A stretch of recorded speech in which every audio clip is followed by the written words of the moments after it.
Revision के इस सिलसिले में आज मैं आपको बता रहा हूँ चैप्टर नंबर 3 उत्पादन और लागत वाले चैप्टर से। चैप्टर नंबर 2 की तरह ये चैप्टर भी बहुत ज़्यादा वेटेज वाला है। इस चैप्टर से आपके एग्जाम में लगभग 8 मार्क्स के तक के क्वेश्चन आपके एग्जाम में आ सकते हैं। यहाँ पर भी इसके 2 पोर्शन हैं, जहाँ पर आप उत्पादन की अवधारणा के बारे में पढ़ेंगे और साथ ही साथ लागत की अवधारणा के बारे में यहाँ पर आपको पढ़ना है। तो क्या है चैप्टर में कौन कौन से टॉपिक्स है जो आपको पढ़ने चाहिए, जरूरी है, उन सब की बात कर लेते हैं उत्पादन और लागत से। सबसे पहले उत्पादन का अर्थ, उत्पादन किसे कहते हैं। नॉर्मली किसी से भी पूछेंगे उत्पादन क्या है, यानी कि व्हाट इज प्रोडक्शन, तो बताएंगे किसी वस्तु का निर्माण करना।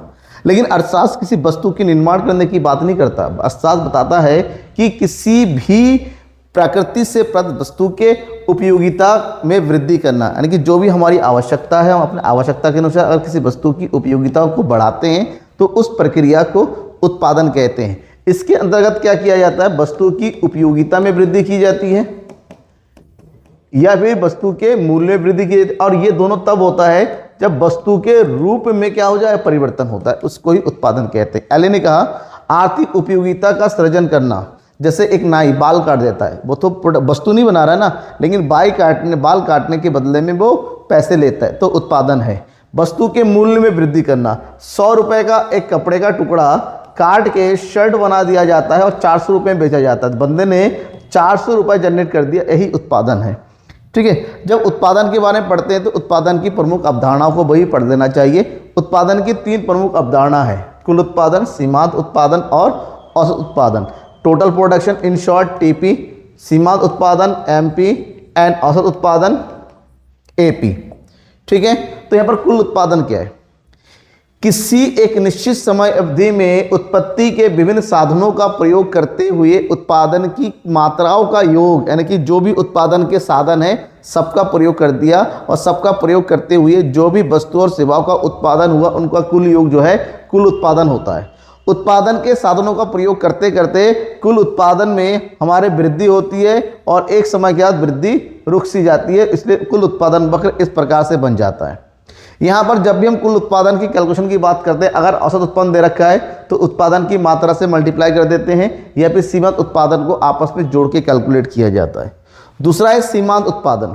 सीमांत का मतलब होता है एक अतिरिक्त, इसका मतलब होता है उत्पादन के परिवर्तनशील साधनों का एक अतिरिक्त इकाई का प्रयोग करके जो कुल उत्पादन में परिवर्तन होता है, एक अधिक इकाई या एक कम इकाई का प्रयोग करके कुल उत्पादन में जो भी परिवर्तन होता है उसे हम सीमांत उत्पादन के नाम से जानते हैं। जैसे पहले हम एक साधन का प्रयोग करते थे, कुल उत्पादन हुआ कितना, 40। अब हमने 2 का प्रयोग किया, उत्पादन बढ़ के कितना हो गया, 90, लेकिन दूसरे वाले से कितना मिला, 50। यानी कि कुल उत्पादन में से पहले वाले में से उससे ठीक पहले वाले को माइनस करके जो प्राप्त होता है वही हमारा सीमांत उत्पादन होता है। और सीमांत उत्पादन वक्र की माध्यम से बात करेंगे तो पहले सीमांत उत्पादन हमारा बढ़ता हुआ होता है, फिर धीरे धीरे घटता हुआ होता है और फिर बाद में ये नेगेटिव हो जाता है, लाइक दिस। औसत उत्पादन, परिवर्तनशील साधन के प्रति इकाई उत्पादन के मूल्य को औसत उत्पादन कहा जाता है। यूँ कहें कुल उत्पादन को परिवर्तनशील उत्पादन साधन से भाग करके प्राप्त हुई राशि को कुल उत्पादन, औसत उत्पादन के नाम से जानते हैं। ये कुल उत्पादन है। कुल उत्पादन को हम परिवर्तनशील साधन से क्या करते हैं, भाग कर देंगे। 40 को 1 से भाग करेंगे 40 मिलेगा, 90 को 2 से भाग करेंगे 45 मिलेगा। ऐसे में औसत उत्पादन पहले बढ़ता है फिर धीरे घटता हुआ इस तरह चला जाता है, लेकिन कभी भी ये नेगेटिव नहीं होता है, ध्यान में रखना है। ठीक है, अब बात करेंगे उत्पादन फलन। उत्पादन की प्रक्रिया तभी पूर्ण होती है जब हमारे पास उत्पादन के साधन होंगे, क्योंकि बिना साधन के उत्पादन पूर्ण नहीं हो सकती। तो उत्पादन के साधन और उत्पादन की मात्रा, उत्पादन के साधन यानी कि उपादान और उत्पादन की मात्रा यानी कि उत्पादन, तो इन दोनों के बीच के भौतिक संबंध को उत्पादन फलन कहते हैं। मतलब एक निश्चित समय में उत्पादन की विभिन्न साधनों का प्रयोग करते हुए कुल उत्पादन, इन दोनों के बीच के संबंध को उत्पादन फलन के नाम से जाना जाता है। उत्पादन फलन के सूत्र इस तरह से दर्शाया जाता है, यानी कि QX बताता है उत्पादन की मात्रा और ABC बताता है उत्पादन के विभिन्न साधन, क्योंकि बिना साधनों से हम उत्पादन नहीं कर सकते। ठीक है, तो जब साधनों की बात होती है तो ध्यान में रखना कि उत्पादन फलन की कुछ प्रमुख मान्यताएं होती है कि उत्पादन फलन कब काम करता है। उत्पादन फलन का संबंध एक निश्चित समय अवधि से होता है, क्योंकि समय के अनुसार साधनों की मात्रा बढ़ या घट सकती है। उत्पादन फलन के सभी उत्पादन अल्पकाल में परिवर्तित नहीं किए जा सकते। उत्पादन फलन के अंतर्गत समय को दो भागों में बांटा गया, एक अल्पकाल में और दीर्घकाल में। अल्पकाल में उत्पादन के कुछ साधन स्थिर होते हैं और कुछ परिवर्तनशील होते हैं, जबकि दीर्घकाल में उत्पादन के सभी साधन परिवर्तनशील होते हैं। और हम ये मान के चलते हैं अल्पकाल में उत्पादन के तकनीक में कोई परिवर्तन नहीं होता है। ठीक है, नेक्स्ट है उत्पादन फलन के प्रकार। उत्पादन फलन जो कि उत्पादन के साधन और उसकी मात्रा के बीच में संबंध बताता है। जैसे कि मैंने बताया, उत्पादन फलन में समय बहुत ही महत्वपूर्ण तत्व है। समय के आधार पर उत्पादन फलन दो प्रकार में बांटा गया है, एक होता है अल्पकालीन उत्पादन फलन और दूसरा होता है दीर्घकालीन उत्पादन फलन। अल्पकालीन उत्पादन फलन को हम परिवर्तनशील उत्पादन फलन के नाम से जानते हैं। यहाँ पर उत्पादन के साधन दो प्रकार के होते हैं। अल्पकाल में कुछ साधन स्थिर होते हैं और कुछ साधन परिवर्तनशील होते हैं, जिसको बदला जा सकता है उत्पादन के साथ साथ। दीर्घकाल एक लंबी समय अवधि होती है, मूलतः ये एक साल से ज़्यादा का समय लेता है और इसको समान अनुपात उत्पादन फलन के नाम से भी जानते हैं। क्यों? क्योंकि दीर्घकाल के अंतर्गत हम उत्पादन के सभी साधनों को परिवर्तित कर सकते हैं।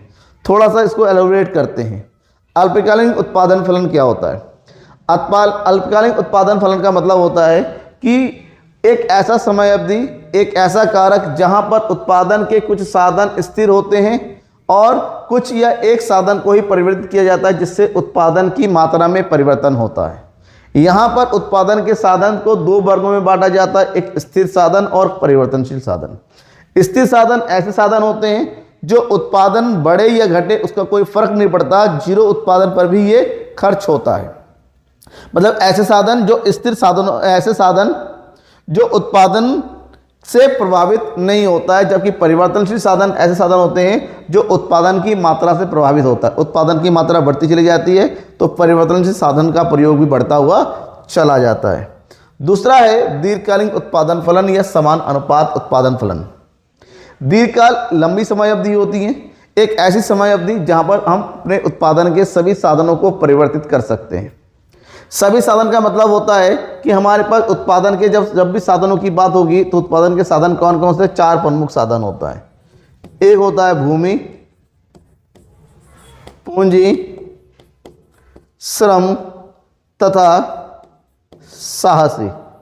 अल्पकाल में कहा जाता है ये तीन साधन, भूमि, पूंजी और साहसी, ये तीनों स्थिर साधन है और श्रम अकेला परिवर्तनशील साधन है। जबकि दीर्घकाल में उत्पादन के चारों साधनों को परिवर्तित किया जाता है एक निश्चित अनुपात में, इसलिए इसको समान अनुपात उत्पादन फलन के नाम से जानते हैं। जब उत्पादन के सभी साधनों में परिवर्तन करते हैं तो उत्पादन का पैमाना बदलता है, तो अब पैमाना बदलेगा तो मात्रा में भी वृद्धि होती है, इसलिए इसको पैमाने के प्रतिफल का नियम भी कहा जाता है। अब जब उत्पादन फलन को पढ़ रहे हैं तो उत्पादन फलन के विभिन्न नियमों को समझना पड़ेगा। एक होता है अल्पकालीन उत्पादन फलन और एक होता है दीर्घकालीन उत्पादन फलन। जब हम अल्पकालीन उत्पादन फलन के नाम से जानते हैं, इसको एक साधन परिवर्तनशील उत्पादन फलन का नियम, उत्पत्ति के नियम या परिवर्तनशील अनुपात के नियम से भी ना जाना जाता है, जिसको बोलते हैं लॉ ऑफ वेरिएबल प्रोपोर्शन।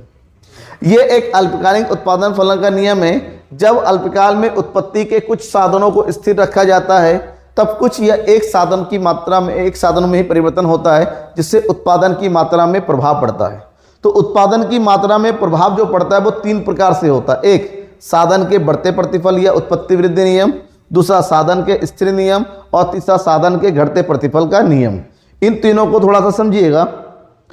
साधन के बढ़ते प्रतिफल का नियम ये बताता है कि जब अल्पकाल में कुछ साधन स्थिर रहते हैं और उत्पादन के एक साधन की मात्रा को परिवर्तित किया जाता है तब उत्पादन में वृद्धि होती है। और उत्पादन में वृद्धि इस प्रकार से होती है कि इस अवस्था में औसत उत्पादन और सीमांत उत्पादन दोनों ही बढ़ते हैं। जब औसत उत्पादन और सीमांत उत्पादन दोनों ही हमारा बढ़ता हुआ होता है, यानी कि दोनों ही ऊपर की ओर चढ़ता हुआ होता है इस तरीके से, तो इसको हम क्या बोलते हैं? साधन के बढ़ते प्रतिफल का नियम, क्योंकि उत्पादन में बढ़ती दर से वृद्धि हो रही है। लेकिन हमेशा, क्योंकि अल्पकाल है, हम हमेशा साधनों की मात्रा बढ़ाने से उत्पादन की मात्रा को नहीं बढ़ा सकते, परिवर्तन हो जाता है। एक समय ऐसा भी होता है जब साधन के स्थिर प्रतिफल का नियम या समता नियम लागू होता है। ये बताता है कि उत्पादन के कुछ साधनों को स्थिर रखकर अगर कुछ साधनों को परिवर्तित किया जाता है, या एक साधन में परिवर्तित किया जाता है तो इस स्थिति में उत्पादन में समान अनुपात में वृद्धि होती है। यहाँ पर एक ऐसी स्थिति होती है जहाँ पर औसत उत्पादन और सीमांत उत्पादन दोनों ही समान हो जाते हैं, बराबर हो जाते हैं। जैसे यहाँ पर कुल उत्पादन में वृद्धि तो हो रही है, तो वृद्धि करने की जो रफ्तार होती है, दर होती है, वो एक समान होती है। ऐसी स्थिति में औसत उत्पादन और सीमांत उत्पादन दोनों ही एक्स एक्सिस के समानांतर हो जाते हैं। लेकिन इसके बावजूद भी अगर हम अपने उत्पादन प्रक्रिया को जारी रखते हैं तो एक स्थिति ऐसी भी जाती है कि उत्पादन में वृद्धि होने की जगह पर उत्पादन हमारा कम होने लग जाए। ये स्थिति तब होती है जब कुछ साधनों को स्थिर रखने के बाद भी हम परिवर्तनशील साधनों को बढ़ाते चले जाते हैं।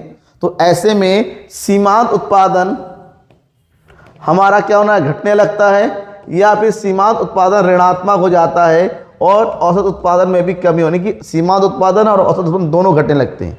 जब दोनों घटने लगते हैं तो ऐसी स्थिति में कुल उत्पादन हमारा घटती दर से बढ़ता है, ये एक टाइम ऐसा हो जाता है घटने लग जाता है। तो इस स्थिति में जो सीमांत उत्पादन हमारा माइनस में भी जा सकता है इस तरह से, हालांकि औसत उत्पादन कभी माइनस में नहीं होता है। इसको उत्पत्ति ह्रास नियम भी कहते हैं, लेकिन उत्पत्ति ह्रास नियम का ये पुराना विचार है।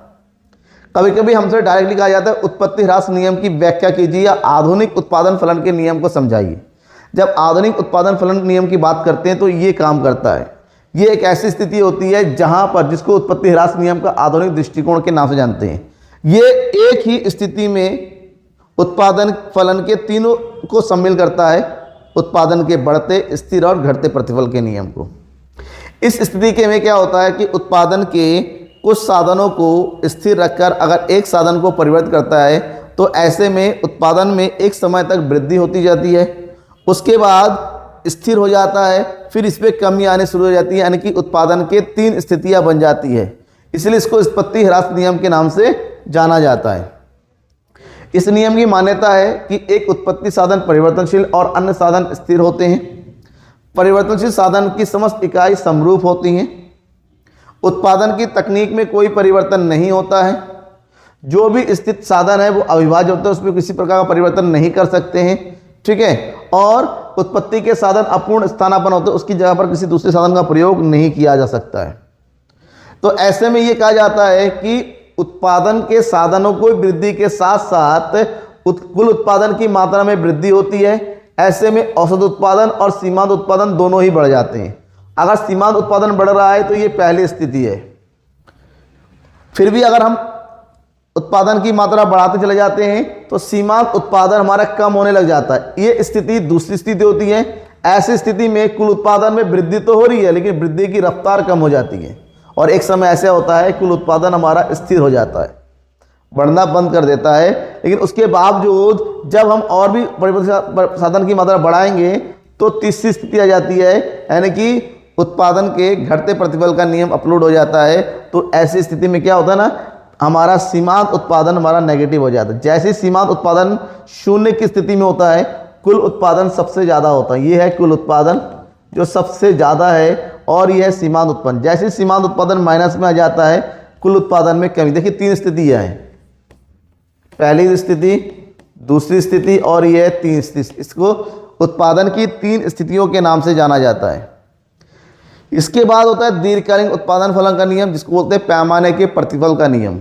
यह नियम दीर्घकालीन नियम है क्योंकि समय जितना ज़्यादा होता है साधनों को उतने ही अच्छे से हम परिवर्तित कर सकते हैं। अगर उत्पादन के लिए हमारे पास समय अवधि बहुत लंबी है तो उत्पादन के जितने भी साधन है सबको परिवर्तित, मान लीजिए हमारे पास पैसा है तो भूमि खरीद सकते हैं, भूमि खरीदेंगे तो मशीनें लगाएंगे तो मशीनों को देखभाल करने के लिए साहसी चाहिए, साहसी होगा काम करने के लिए मजदूर, यानी कि सभी साधनों को परिवर्तित कर सकते हैं। इसका मतलब होता है जब उत्पादन के सभी साधनों को एक समान अनुपात में परिवर्तित करते हैं तो ऐसे उत्पादन का पैमाना भी बदल जाएगा। पैमाना मतलब मान लो पहले 8-10 मशीनें थी और 50 यूनिट का प्रोडक्शन होता था, अब बढ़ा के 15 मशीनें कर दी तो 50 की जगह 80 यूनिट का, तो इसको बोलते हैं पैमाना, पैमाने का बदलना। तो पैमाने के बदलने के आधार पर, क्योंकि साधनों में परिवर्तन हो रहा है और पैमाने में भी परिवर्तन होता है, उस आधार पर पैमाने की 3 स्थितियां बनती है। आपके लिए इंपॉर्टेंट है क्योंकि राजस्थान बोर्ड में ये स्थितियां आती हैं। पैमाने के बढ़ते प्रतिफल की स्थिति, पैमाने के स्थिर प्रतिफल की स्थिति और पैमाने के घटते प्रतिफल की स्थिति। अब ये तीनों स्थिति है क्या?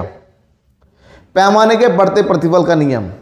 पैमाने के बढ़ते प्रतिफल का नियम बताता है कि उत्पादन के साधनों को जिस अनुपात में बढ़ाया जाता है, उत्पत्ति के साधनों को जिस अनुपात में बढ़ाया जाता है, उत्पादन के पैमाने में उससे अधिक अनुपात में वृद्धि होती है। मान लेते हैं जो उत्पादन के साधन है उसको 10% से बढ़ाया गया, लेकिन बदले में जो उत्पादन का पैमाना हुआ उसमें 15% की वृद्धि हो गई। तो ऐसे में साधन की तुलना में पैमाने में अधिक वृद्धि हुई, इसलिए इसको पैमाने के बढ़ते प्रतिफल का नियम कहते हैं। अगर आपको चित्र बनाना है तो इस नियम को इस तरह से बना सकते हैं, पूर्ति की तरह, जहाँ पर यहाँ पर हम शो करेंगे उत्पादन के साधनों को और यहाँ पर करेंगे उत्पादन के पैमाने को। उत्पादन के साधन पहले यहाँ था, उत्पादन की मात्रा इतनी थी, ये फैक्टर और ये हो गया प्रोडक्शन। उत्पादन के साधनों में वृद्धि हो गई, अब उत्पादन की मात्रा में भी वृद्धि हो गई, ये वाला पॉइंट, ठीक है, Q1। तो इसमें साधनों की तुलना में उत्पादन में अधिक वृद्धि हो रही है। दूसरी स्थिति, पैमाने के स्थिर प्रतिफल का नियम। पैमाने के स्थिर प्रतिफल का नियम बताता है कि उत्पादन के साधनों को जिस अनुपात में बढ़ाया जाता है, ठीक उसी अनुपात में ही पैमाने में वृद्धि होती है। मान लो उत्पादन के साधनों की मात्रा में 10% की वृद्धि की गई, तो इसकी तुलना में जो उत्पादन है उसमें भी 10% की वृद्धि होती है। तो इसको पैमाने के स्थिर प्रतिफल का नियम कहते हैं कि जितना बढ़ाया साधन उतना ही उत्पादन बढ़ा। और ऐसे में इस नियम को इस चित्र के माध्यम से दर्शा सकते हैं। पहले फैक्टर यहाँ था, प्रोडक्शन इतना था, अब हमने फैक्टर बढ़ा दिया इतना, F1, अब हमारा उत्पादन भी इतना हो गया, समान अनुपात, ठीक है। और तीसरा हो गया पैमाने के घटते प्रतिफल का नियम। पैमाने के घटते प्रतिफल का नियम बताता है कि हमने साधनों की मात्रा में जितनी वृद्धि की उसकी तुलना में उत्पादन के पैमाने में कम वृद्धि होती है, ठीक है। कोई भी रीज़न हो सकता है, तो इसको पैमाने के घटते प्रतिफल। अब इस चीज़ को अगर ग्राफ के रूप में दर्शाया जाएगा, कुछ इस तरह से बनता है। यह है पहला साधन और ये उत्पादन की मात्रा, फिर साधनों की मात्रा को बढ़ाया गया, F1 किया गया, तो उत्पादन की मात्रा में इतनी ही वृद्धि हो गई। इसको बोलते हैं पैमाने के घटते प्रतिफल का नियम। ये था दोनों नियम, उत्पत्ति नियम और पैमाने के प्रतिफल का नियम। दोनों नियम को पढ़िए, आपके एग्जाम के लिए इंपॉर्टेंट है। अब हम बात करेंगे लागत की, उत्पादन लागत। भाई उत्पादन करेंगे तो उत्पादन करने के लिए उत्पादन के साधनों का प्रयोग होगा। अब साधन फ्री में तो आएंगे नहीं, साधनों के लिए हमें क्या करना पड़ता है, व्यय करना पड़ता है। तो वस्तु और सेवाओं के उत्पादन के लिए साधनों की आवश्यकता पड़ती है, साधनों को प्राप्त करने के लिए व्यय करना पड़ता है। तो व्यय, जो भी व्यय करने की जो राशि होती है, धनराशि होती है, उसी को उत्पादन लागत के नाम से जानते हैं। मतलब किसी भी साधन के उत्पादन के लिए किए गए व्यय को उत्पादन लागत के नाम से जानते हैं। उत्पादन लागत, उत्पादन की मात्रा बढ़ेगी, उत्पादन की लागत में भी वृद्धि होती चली जाती है, क्योंकि साधन दो प्रकार के होते हैं, तो उसी प्रकार से लागत भी दो प्रकार की होंगी। तो लागत फलन समझ लेंगे तो उत्पादन की मात्रा और उत्पादन लागत के बीच के संबंध को उत्पादन लागत कहते हैं, क्योंकि आप जितना अधिक उत्पादन करना चाहेंगे आपकी लागत भी उतनी अधिक बढ़ती चली जाएगी। क्योंकि साधन चाहिए, कच्चा माल तो चाहिए, लेबर चाहिए, तो जितना ज़्यादा प्रोडक्शन उतना अधिक कच्चा माल उतना अधिक लेबर, ऐसे में खर्चा तो होगा ही। तो खर्च की राशि और उत्पादन की मात्रा के बीच के संबंध को उत्पादन फलन के नाम से जानते हैं। अब लागत को अर्थ के आधार पर 3 वर्गों में बांटा गया है। उत्पादन लागत, मौद्रिक लागत, वास्तविक लागत और अवसर लागत। सबसे पहले मौद्रिक लागत है, और ये लागत आपके लिए इम्पॉर्टेंट है। मौद्रिक लागत वह लागत होती है जहां पर उत्पादक उत्पादन के लिए प्रत्यक्ष रूप से मुद्रा के रूप में व्यय करता है।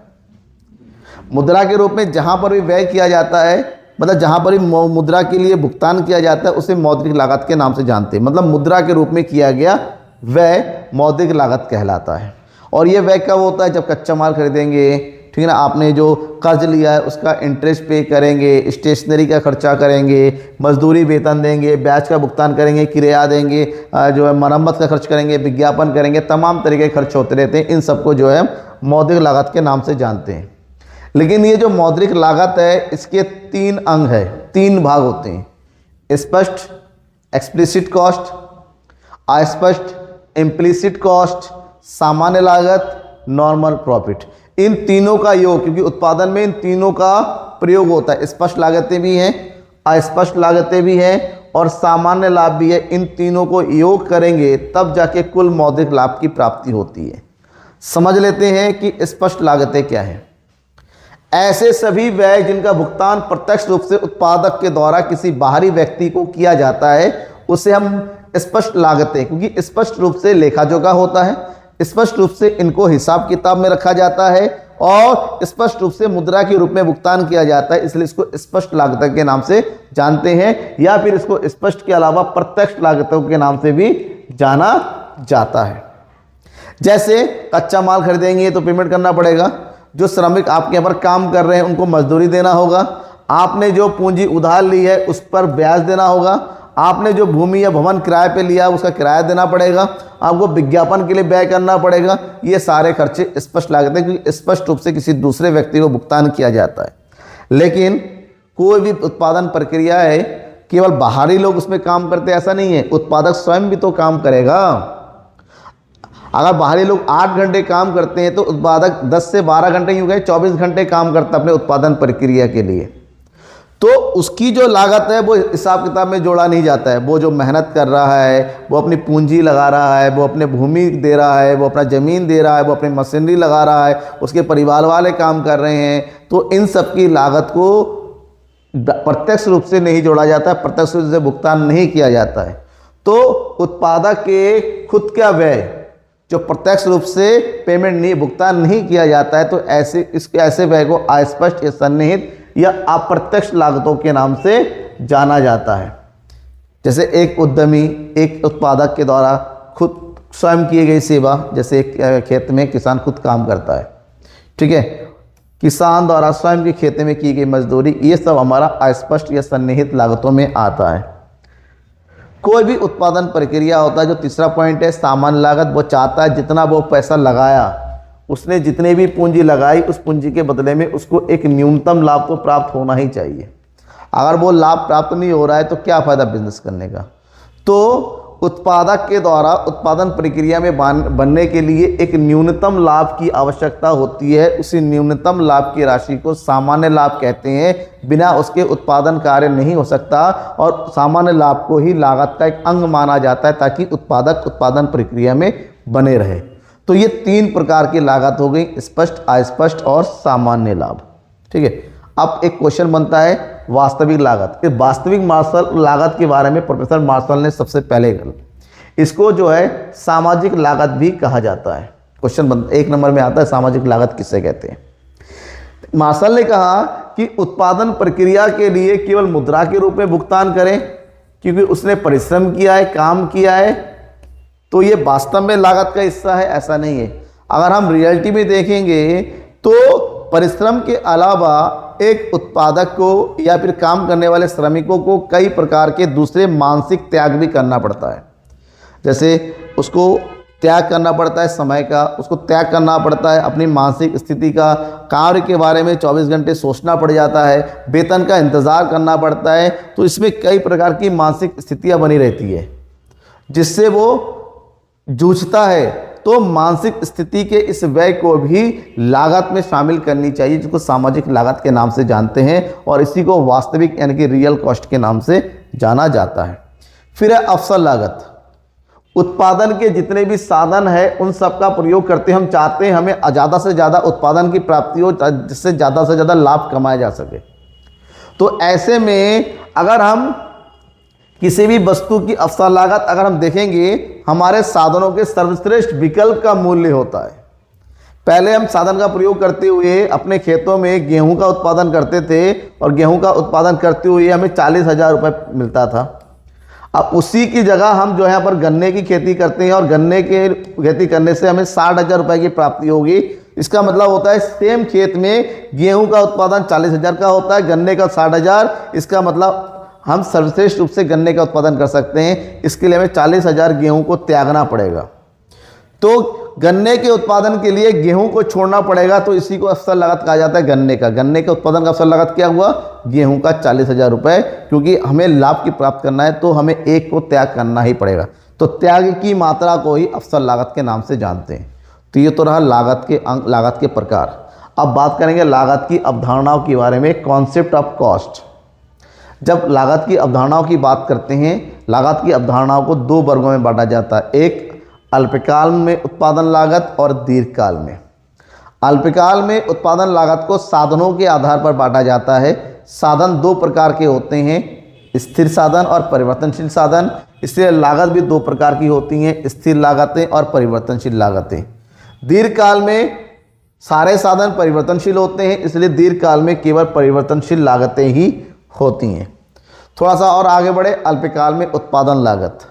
अल्पकाल में उत्पादन लागत की तीन प्रमुख अवधारणाएं हैं, कुल लागत, औसत लागत और सीमांत लागत। कुल लागत को टोटल कॉस्ट यानी कि टीसी, औसत लागत को एवरेज कॉस्ट यानी कि एसी और सीमांत लागत को मार्जिनल कॉस्ट के नाम से जाना जाता है। कुल लागत के दो प्रमुख घटक हैं, एक है कुल स्थिर लागत और दूसरा है कुल परिवर्तनशील लागत। कुल स्थिर लागत यानी कि टीएफसी टोटल फिक्स कॉस्ट और कुल परिवर्तनशील लागत यानी कि टीवीसी टोटल वेरिएबल कॉस्ट। ठीक है, वहीं पर औसत स्थिर लागत का है एवीएफसी और औसत परिवर्तनशील लागत का एवीसी। इनके बारे में थोड़ा डिटेल जानना है क्योंकि एग्जाम में इसके बारे में भी अलग अलग पूछा जाता है। सबसे पहले कुल स्थिर लागत। कुल स्थिर लागत क्या होता है?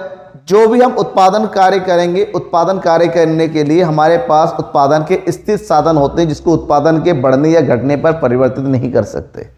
इसका मतलब होता है उत्पादन के स्थिर साधनों पर जो भी व्यय किया जाता है, उत्पादन के स्थिर साधनों को खरीदने के लिए या उत्पादन के स्थिर साधनों को भाड़े पर लेने के लिए हम जो भी खर्च करते हैं उसको ही स्थिर लागत के नाम से कहते हैं और इन खर्चों का योग कुल स्थिर लागत कहते हैं।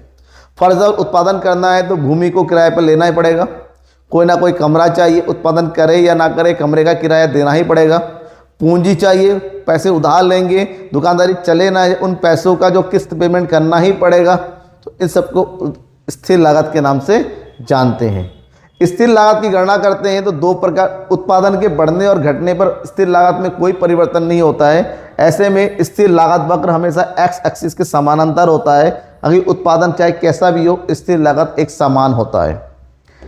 अब उत्पादन के बढ़ने और घटने पर हमें कुछ लागत ऐसी होती हैं जो घटती बढ़ती रहती हैं, इसको बोलते हैं कुल परिवर्तनशील लागत, टोटल वेरिएबल कॉस्ट। ये वह लागत होती है जो उत्पादन के परिवर्तनशील साधनों पर व्यय करता है, जो उत्पादन के बढ़ने पर बढ़ती चली जाती है, उत्पादन के घटने पर घटती चली जाती है, उत्पादन के शून्य होने पर शून्य हो जाती है, क्योंकि ये उत्पादन की मात्रा पर डिपेंडेंट होती है। तो ऐसे में अगर कुल परिवर्तनशील लागत ज्ञात करना है तो कुल लागत में से कुल स्थिर लागत को घटा देंगे तो आ जाएगा, और ये उत्पादन की मात्रा पर निर्भर करता है। इसलिए ये जीरो से शुरू होते हुए ऊपर की ओर चढ़ता हुआ चला जाता है। इस तरह से उत्पादन की मात्रा बढ़ानी है तो परिवर्तनशील लागत को भी आपको बढ़ानी होगी। कुल स्थिर लागत और परिवर्तनशील लागत को जोड़ेंगे, योग करेंगे तो कुल लागत की प्राप्ति होती है, यानी कि कुल स्थिर लागत और परिवर्तनशील लागत का योग टीसी प्लस टीएफसी, इन दोनों का टोटल ही होता है टीसी। ठीक है, अब देखिए कुल स्थिर लागत समानांतर है एक्स एक्सिस के, उत्पादन के साथ साथ कुल परिवर्तनशील लागत के में वृद्धि, जैसा परिवर्तनशील लागत दोनों का योग करेंगे तो हमारा टीसी बनेगा, जो कि वहीं से शुरू होता है, कहाँ से? टीएफसी से।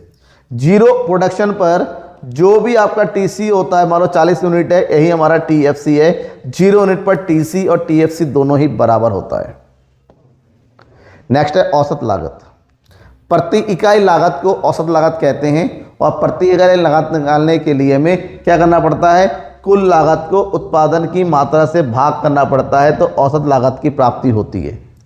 औसत लागत उत्पादन की मात्रा पर निर्भर होती है, तो उत्पादन के साथ साथ औसत लागत में कमी होती है, फिर बढ़ने लग जाती है। इसलिए औसत लागत वक्र पहले हमारा नीचे आता है, फिर धीरे धीरे ऊपर की ओर चढ़ने लगता है, इस तरह से। क्योंकि कुल लागत के दो अंग होते हैं तो औसत लागत के भी दो अंग होते हैं, एक है औसत स्थिर लागत और एक है औसत परिवर्तनशील लागत। तो औसत स्थिर लागत कुल स्थिर लागत को उत्पादन की मात्रा से भाग देकर जो राशि प्राप्त होती है उसे औसत स्थिर लागत कहते हैं। क्योंकि उत्पादन के बढ़ने और घटने पर कुल स्थिर लागत पर कोई फर्क नहीं पड़ता है, इसलिए औसत स्थिर लागत जब उत्पादन की मात्रा से घटाएंगे तो ये ऊपर से नीचे की ओर गिरता हुआ होता है। ठीक है, इसको बोलते हैं हाइपरबोला। ठीक है, तो ऊपर से नीचे गिरता हुआ, लेकिन कभी भी ये शून्य यानी कि एक्स एक्सिस को छुएगा नहीं। नेक्स्ट है औसत परिवर्तनशील लागत।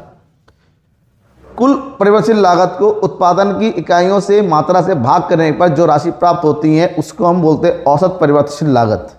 उत्पादन की मात्रा के साथ साथ कुल लागत में तो वृद्धि होगी, लेकिन औसत परिवर्तनशील लागत हमारी पहले घटती है, फिर धीरे धीरे ऊपर बढ़ती है, यू आकृति का हो जाता है। इसके बाद तीसरा पॉइंट है सीमांत लागत। क्योंकि उत्पादन की एक ज़्यादा या कम इकाइयों का उत्पादन करने से कुल लागत में जो भी परिवर्तन होता है, जो भी वृद्धि या कमी होती है, उसको सीमांत लागत के नाम से जानते हैं। सीमांत लागत हमेशा परिवर्तनशील लागत पर निर्भर करता है, क्योंकि ज़्यादा और कम इसका मतलब परिवर्तन होना। ऐसे में इसके कैलकुलेट करने के दो फार्मूले होते हैं, एक TCn माइनस TCn-1 और दूसरा होता है TVCn माइनस TVCn-1। तो आपको ध्यान में रखना, क्वेश्चन आ सकता है सीमांत लागत किस पर निर्भर होता है। सीमांत लागत उत्पादन के परिवर्तनशील लागतों पर निर्भर होता है, और परिवर्तनशील लागत को निर्भर होने के कारण सीमांत लागत एक समय पे कम होता दिखता है, फिर धीरे धीरे उत्पादन के साथ साथ ये बढ़ता हुआ नजर आता है। अब एक क्वेश्चन आता है औसत लागत और सीमांत लागत में क्या संबंध है। औसत लागत और सीमांत लागत में प्रत्यक्ष संबंध होता है। सबसे पहले तो दोनों की गणना कुल लागत से होती है। औसत लागत बराबर TC डिवाइडेड बाई Q और MC equal to delta TC upon Q, या फिर TCn माइनस TCn-1। ये पहला संबंध है कि दोनों की गणना कुल लागत से होती है। दूसरा, औसत लागत पर जब गिरता होता है तब सीमांत लागत पर एक सीमा तक गिरता रहता है। उस बिंदु पर औसत लागत सीमांत लागत से ज़्यादा होता है।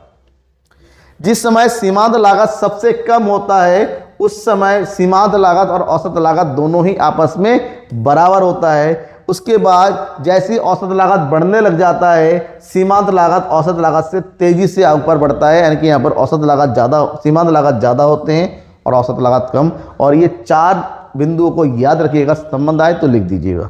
ये था इस चैप्टर के सारे इंपॉर्टेंट पॉइंट्स। उत्पादन और लागत के इन सारे पॉइंट को आपको पढ़ना है, समझना है। कोई डाउट है तो लगातार पूछना है। ठीक है, इसके बाद हम बात करेंगे नेक्स्ट चैप्टर, बहुत ही इंपॉर्टेंट चैप्टर है, क्योंकि इसमें एक क्वेश्चन ऐसा है तो एग्जाम में जरूर बनता है, वो है संतुलन। ठीक है, तो इंतजार कीजिए, जल्द ही वो भी आपके सामने हाजिर हो जाएगा। Thank you and bye. कुछ भी करिए बेटा, शेयर जरूर कर दीजिएगा, शेयर करने में कंजूसी बिल्कुल नहीं करना है।